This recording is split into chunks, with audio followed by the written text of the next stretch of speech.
Don't you think incidents of violence against stray animals have become quite common in our country?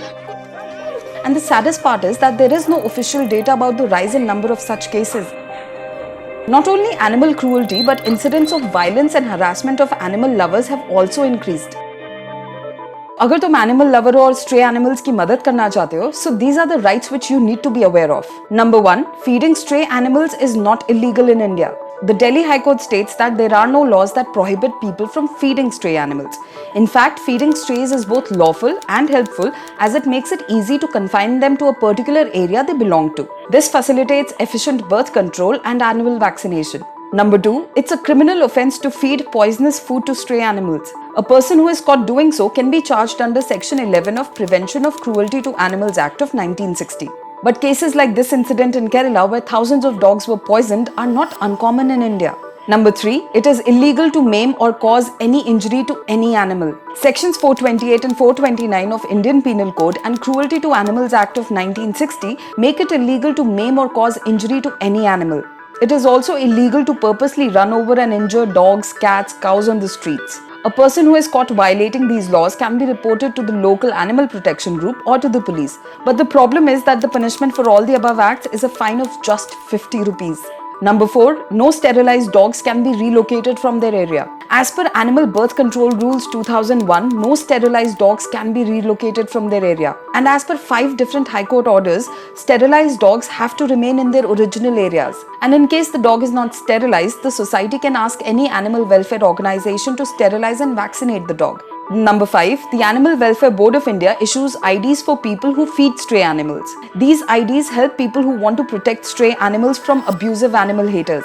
Number 6, sexually abusing animals is a criminal offense. Under Section 377 of Indian Penal Code, sexual assault by a human being on an animal is a punishable offense. Bestiality is a criminal offense in our country. Despite such extensive laws, people go free without any punishment because bringing them to justice is a difficult task.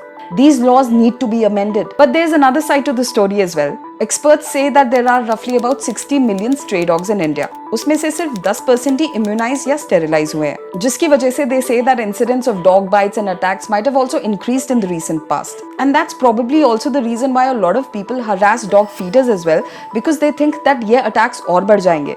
India's population is exposed to 17.4 million dog bites a year. Rabies kill around 20,847 people every year in India. Cities में तो फिर भी इलाज हो जाता है, मगर villages में तो हालत और खराब है. The treatment cost itself is very expensive. Yes, rabies is a big problem in our country, but this doesn't give a person any right to be cruel to stray animals, beat them up, or worse, kill them. What we need is a humane approach to this issue. Our existing laws against cruelty to animals need to be stricter and science-oriented. I mean, the fact that an offender can get away with a meager fine of 50 rupees for abusing an animal says quite a lot about the state of affairs. This needs to change ASAP. In residential societies, feeding areas for dogs can be maintained at places where people don't visit often, because dogs tend to defend that area where they are fed.